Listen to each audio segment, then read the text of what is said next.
Are you experiencing the frustrating setting up issue with RCS on your T-Mobile Android device?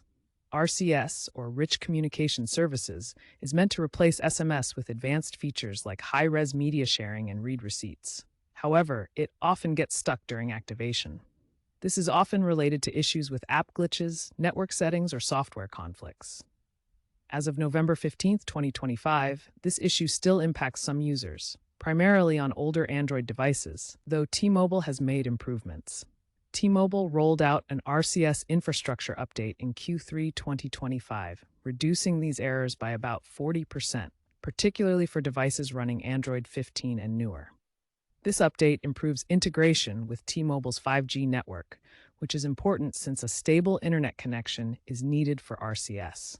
While the issue is largely resolved for flagship phones, mid-tier devices may still face intermittent problems, so let's cover the main fixes. We'll cover the main fixes to get you connected. First, toggle RCS.